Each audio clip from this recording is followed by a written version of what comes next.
¿Qué tal, amigos? Soy Roberto Aguilar, director editorial de Forbes México, y me da mucho gusto darles la bienvenida a esta mesa de análisis luego de este proceso electoral, las elecciones intermedias, las más grandes en la historia de este país y que tienen repercusiones en todos los niveles, en todos los sentidos. Y para eso reunimos hoy un grupo de especialistas, los cuales les agradezco mucho su participación. Y si me permite, vamos a comenzar para la presentación de cada uno de ellos con Yaret.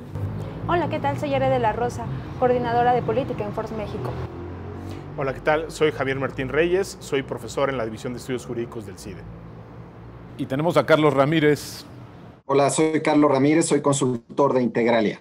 Gracias a todos por su participación. Y bueno, yo comenzaría, si me permiten, haciendo un pequeño comentario, si me permites, Carlos, comenzar contigo, sobre cuál es la evaluación sobre este proceso electoral, que bueno, ya ha redibujado este mapa político en México. ¿Cómo lo ves? ¿Cómo lo calificas, Carlos? Bueno, primero decir que fue un ejercicio realmente notable porque se llevó, digamos, en su mayor parte en paz, con una alta participación, con mucho interés de los ciudadanos en incidir en la vida cotidiana, pues de sus comunidades, de sus localidades. Entonces, en ese sentido, hay que celebrar intachable la labor del Instituto Nacional Electoral, hay que celebrar la organización, fue impecable. Ahora, pasando a los resultados, me parece que sin duda la nota que está hoy destacada en prácticamente todos los diarios es que el partido Morena y el partido del gobierno y sus aliados perdieron algo de fuerza en la Cámara Baja respecto a los niveles que todavía tienen en este momento, 332 diputados, y se van a quedar más o menos entre 270 y 280. Perdieron más o menos 50 posiciones. Creo que esa es la nota que está hoy prevaleciendo, pero yo creo que en realidad el resultado es un mejor resultado, creo yo, para el gobierno de lo que se está leyendo. Por lo menos hay 10 gubernaturas que van a caer en manos de Morena, de 15. Creo que este resultado es mucho mejor de lo que se había previsto. Ciertamente el número de distritos que ganó es inferior al del 2018, pero sigue estando arriba de 180 distritos ganados.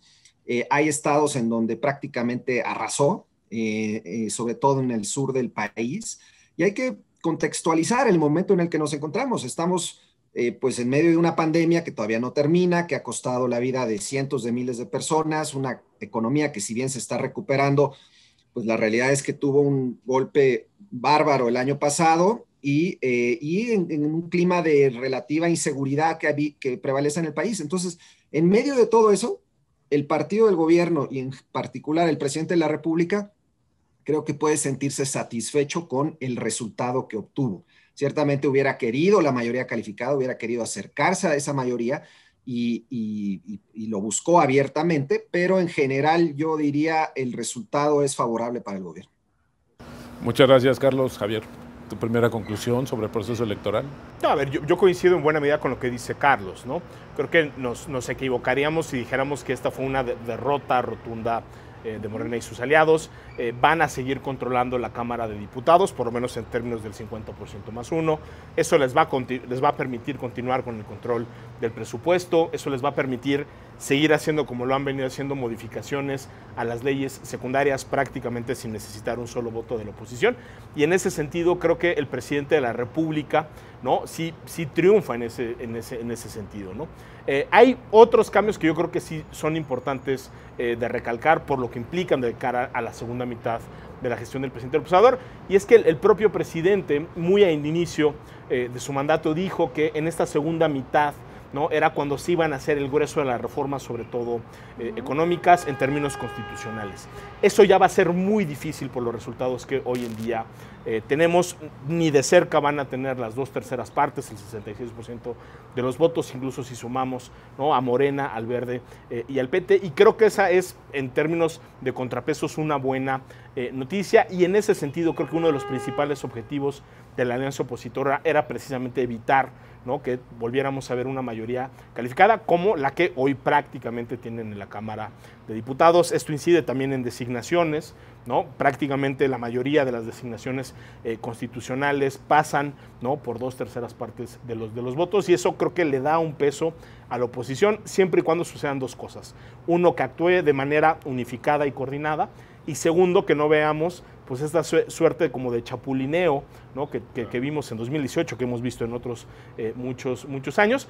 Pero sí, yo diría, creo que pues es un triunfo parcial, tanto para el presidente de la República como para la coalición opositora. Muchas gracias. Y platicábamos antes de iniciar la grabación justamente con Yaret acerca de que se había más o menos dibujado un mapa que era previsible, pero el tema que comentaba Carlos de las elecciones estatales y la Ciudad de México, pareciera que también fue una sorpresa, ¿no, Yaret?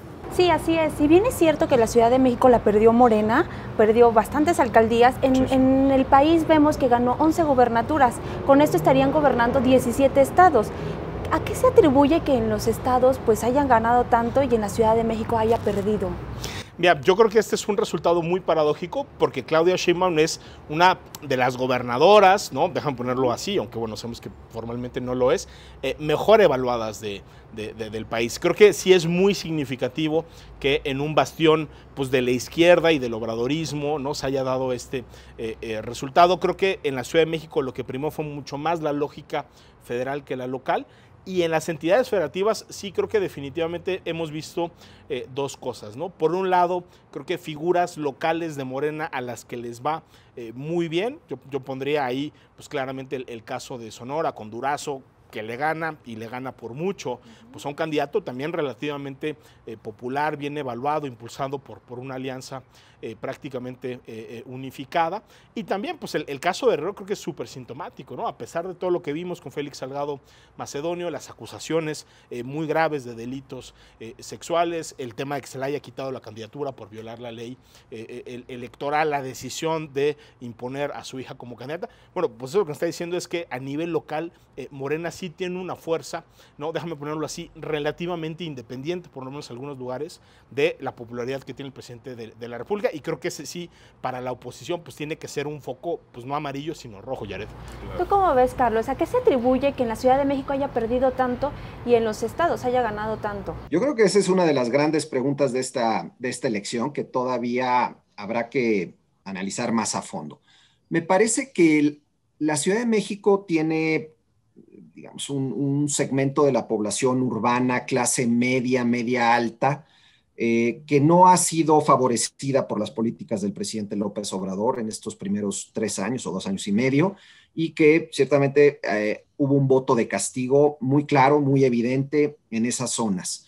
Creo también que en cierto sentido, el presidente de la República esta mañana dijo que se había perdido el DF porque aquí suenan más fuertes los temas nacionales que en otros lados. Creo que en parte tiene razón, es decir, la Ciudad de México está, pues por razones obvias, aquí están los centros de poder y somos una sociedad un poco más politizada que tal vez otras sociedades, otros estados de la República.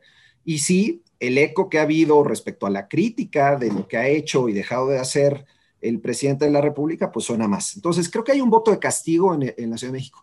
Sheinbaum, coincido, es paradójico que siendo una de las gobernadoras, alcaldes más mejor evaluadas del país haya tenido este resultado, pero también no nos debe de extrañar. O sea, la izquierda lleva 25 años gobernando la Ciudad de México y finalmente parece que el desgaste les pasó algo de factura. En el 2018 arrasaron, pero fue el efecto López Obrador. Creo que ahora que no estuvo López Obrador en la boleta, entonces ciertamente las cosas se equilibraron más. Sí es una derrota para Sheinbaum, sobre todo de cara a sus aspiraciones presidenciales del 2024, pero finalmente no deja de ser una derrota en la que tendrá tiempo para reconstruir su figura y, digamos, seguir en la carrera o en la ruta de ser una de las potenciales candidatas de Morena para la siguiente elección presidencial. En los otros estados coincido, o sea, prevalecieron figuras locales en algunos casos. Me parece que la maquinaria de Morena, sobre todo la maquinaria clientelar de Morena, tuvo efecto, sí jugó un rol, particularmente en ciertos estados del centro y del sur del país. Y ahí habrá que hacer un análisis más fino, ¿no? De qué tanto están pesando los programas sociales para el voto de los ciudadanos, qué tanto pudo haber incidido el proceso de vacunación que casualmente se aceleró, digamos, las últimas 6, 7 semanas antes de la elección, qué tanto pudo haber incidido el hecho de que, digamos, la coalición opositora en algunos estados no fue junta, por lo visto no operó exactamente en la misma dirección en algunas entidades. Sorprende mucho el resultado, por ejemplo, en el caso de Nuevo León, ¿no? PAN y PRI decidieron ir separados y ahí está el resultado, perdieron de manera significativa. En los estados en donde no fue junta la coalición, el resultado no fue favorable, a excepción, tal vez, alguna excepción por ahí, pero realmente deja una lección que de cara al 2024, si no van juntos PAN-PRI, se les va a complicar mucho el panorama de cara a lo que viene. Oye, Javier, ¿cuál crees que haya sido el mayor aprendizaje justamente para los partidos políticos de cara al 24? Porque hoy ya están viendo justamente el 24 y este reacomodo, como decíamos al inicio, pues por supuesto que va a influir, ya lo comentaba Carlos, por ejemplo, que esta necesidad de que los partidos vayan unidos, porque si no, no van a hacer ruido, pero también un poco el tema de todavía la desconfianza de ver si realmente los partidos tradicionales en México han cambiado o han entendido lo que tienen que hacer. ¿Cómo lo ves tú? Mira, yo creo que hay una lección que es un dato duro y es que hoy vivimos un sistema de partidos que es dramáticamente diferente al que teníamos hace 6, hace 9, 10 o 20 años, ¿no? Digamos, después de la transición democrática del 2000, lo que teníamos era pues básicamente dos partidos grandes, que era el PRI y el PAN, un partido mediano que era el PRD, que a veces crecía, que a veces bajaba, que siempre andaba por ahí más o menos del 15%, y después a todos los partidos chiquitos, ¿no? De estos que pues vienen y van. Después de la elección del 18 y de esta, queda clarísimo que hoy estamos en un sistema de partidos donde hay un partido claramente mayoritario, que es Morena. Tenemos dos partidos medianos, que ahora son el PRI y el PAN, y luego ya tenemos el conjunto del resto, ¿no? Tenemos ahí a MC y al Verde, que andan en 6-7, y luego a los otros, pues que andan peleando básicamente el registro. Creo que la lección creo que para Morena es muy clara, y es que sin un candidato o candidata carismático para el 24, creo que la cosa se les puede complicar muchísimo. Digamos, si comparamos ese 53% de los votos con los que gana el presidente López Obrador y vemos los resultados legislativos tanto en el 18 como ahorita, pues vamos a ver que la coalición de Morena ni de cerca va a llegar al 50%, y creo que sería difícil en este momento, ¿no?, avisorar algo similar para el 24. La otra gran lección creo que es para la oposición. PRI, PAN, PRD juntos son competitivos en términos sociales. Sí, si vemos el porcentaje de votación de las dos coaliciones, pues vamos a ver que claramente la de Morena gana, pero está relativamente cerca PRI, PAN y PRD. Creo que esto en principio, y a reserva de ver pues, lo que pasa en estos 3 años, sí dice que la oposición, si quiere ser competitiva en el 24, muy probablemente tendrá que ir unificada. Y no solo eso, sino que tendría que tener un extraordinario candidata o candidato para esas elecciones presidenciales, porque si no, de lo contrario, me sumo a lo que dice Carlos, habrá que ver ya con más detalle cuál fue el efecto del clientelismo, de los programas sociales, de la maquinaria, del uso de los aparatos estatales, pero sí creo que pues, es un panorama no catastrófico para la oposición, pero sí se ve complicado para el 24. Abonando un poquito a esto de los partidos, vimos que los nuevos partidos pues no están alcanzando ni siquiera el 3% y están en riesgo de perder. Tenemos a Fuerza por México, a redes sociales, sí, y hasta el PES podría estar entrando en no alcanzar el 3%. ¿Qué lectura le das a esto? Mira, yo creo que aquí lo que le pasó a los 3 partidos nuevos, pues es que todos sabíamos que, aunque no podían ir en alianza porque la ley electoral se los prohíbe, pues estos iban a ser a final de cuentas partidos aliados del presidente de la República y de Morena. Creo que a final de cuentas estos resultados nos que reflejan es que no necesariamente tienen una base social muy sólida, ¿no? Ahí habría que ponerle un asterisco, porque es cierto que el PES se va a quedar muy cerca del 3%, yo creo que no lo va a lograr con estos resultados preliminares, pero sí creo que ahí el mensaje del electorado es que si se va a votar por los aliados de Morena, pues le sale mejor, ¿no?, al votante votar por el partido grande, que sería Morena, y no optar por estos pequeños. Creo que la gran duda que nos queda es qué le hubiera pasado, por ejemplo, a México Libre, ¿no?, si a final de cuentas el Tribunal Electoral no le hubiera negado el registro, porque ese sí hubiera sido un partido de oposición, obviamente pues una decisión básicamente del PAN, pero eso por una resolución judicial no lo pudimos ver, Yared. Carlos, yo me quiero detener un poco, si me lo permites, al tema de Nuevo León, porque también habla sobre esta situación tan ríspida que no ha tenido el presidente con algunos empresarios, con algunos organismos de representación empresarial, y me llama la atención esta fortaleza que tiene justamente Nuevo León, este estado echado para adelante, donde pues hay los empresarios, este grupo de los 10 empresarios que se transformó después del Grupo Monterrey. ¿Cuál es tu lectura ahí, además de esta situación de que el aprendizaje de que si se separó el PAN y el PRI, pues simplemente llegó alguien que lo rebasó, que es el Movimiento Ciudadano, con Samuel, que bueno, pues en realidad yo diría que es también una parte de la sorpresa, o el ganador de estas elecciones es ese partido? Roberto, yo creo que Nuevo León es un caso digno de estudio, ¿no? Hace 6 años el Bronco arrasó, después de, digamos, de muchos años con el PRI, un desgaste que terminó por hartar a la sociedad y que le dio el voto mayoritario a un outsider, a un candidato que, digamos, salió de la nada. Y 6 años después parece repetirse el mismo fenómeno. Es decir, si bien Samuel está arropado, digamos, por un partido que ya está un poco más consolidado, que es Movimiento Ciudadano, la realidad es que no deja de ser un outsider, un candidato que vino y que creció cuando nadie realmente daba mayor posibilidad a ello hace unos 6, 7 meses. Me parece que ello habla por un lado, de un descontento con el status quo dentro de la sociedad mexicana en general, pero creo que en Nuevo León se acentúa más. Tal vez puede ser porque es también una sociedad un poco más avanzada, digamos, en muchos indicadores sociales en general, y que están buscando una alternativa distinta a la de los tradicionales partidos. Y eso pareciera estar detrás de este resultado. También el hecho de que Morena no ha penetrado en Nuevo León, como lo ha hecho en prácticamente todo el país, y eso es sintomático de que todavía en el norte, no en todo el norte, pero en el norte Morena es visto con cierto digamos, con un poco de reserva todavía, a pesar de que en el 18 el presidente López Obrador ganó todo, pero digamos hoy que no estuvo el presidente López Obrador y que estuvo Morena, el resultado fue muy distinto.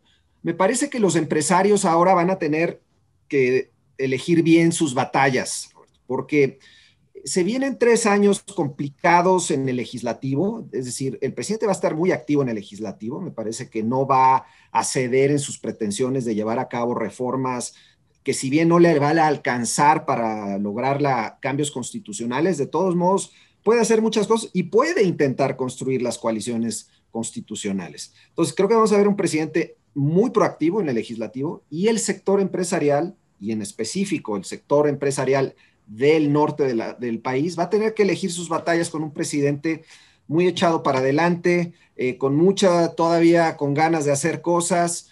López Obrador no se va a ir a su casa y se va a cruzar de brazos y va a decir, ya acabé, ya me voy a mi casa. Entonces va a ser todavía un camino, anticipo, de fricción, un camino de dificultades entre el sector empresarial y el presidente de la República. Si quieres, Javier, para concluir, estamos ya por terminar esta interesante charla. ¿Cómo visualizas el 24, además de esta cuestión que nos acabas de comentar, en ese sentido, en los cambios? ¿Le alcanzará todavía el tiempo al presidente para hacer todas estas reformas, para salir de este bache que ha dejado la pandemia? Mira, yo creo que el presidente lo que va a tener son 3 años difíciles, de nueva cuenta, porque le va a tener que apostar mucho la administración a las reformas legales. Creo que no vamos a ver los grandes cambios constitucionales que se hubieran impulsado si hubieran tenido la mayoría calificada, pero yo estoy convencido de que el presidente de la República, ¿no?, va a estar echado en efecto para adelante, va a estar pensando, y él lo ha dicho, que se juega su legado, ¿no? O sea, él lo que ha dicho es que lo que quiere es que el día que él se vaya los cambios sean tan profundos, ¿no?, que ya nadie pueda revertirlos. Entonces yo sí creo que vamos a tener un presidente muy echado para adelante, pensando no solo en la lógica de su gobierno estos 3 años, sino claramente en la elección presidencial que viene. Entonces sí creo que hemos visto años de un dominio mediático muy duro del presidente de la República. Creo que eso no va a cambiar y que además incluso se podría intensificar. Yo veo así los siguientes 3 años. Para concluir, Carlos, ¿tú ves que en verdad la coalición PAN, PRI, PRD va a ser una alianza o una coalición de contrapeso en la Cámara de Diputados? Yo creo que esa pregunta, veo hoy también las primeras planas muy dando por hecho que la coalición opositora va a ser un dique inamovible en contra, digamos, de distintas políticas del presidente. Pero es una gran duda. Es decir, yo creo que hay incentivos para que el PAN, PRI y PRD se mantengan unidos, porque como lo demostró la elección, si no van unidos, se fragmentan y por supuesto pierden el poder que da estar en una sola coalición. Pero también me parece que el PRI en específico le fue muy mal en los estados, y va a estar calculando muy bien su caso, digamos, para el 2024. Entonces, garantía de que van a quedarse unidos por los próximos 3 años, ninguna.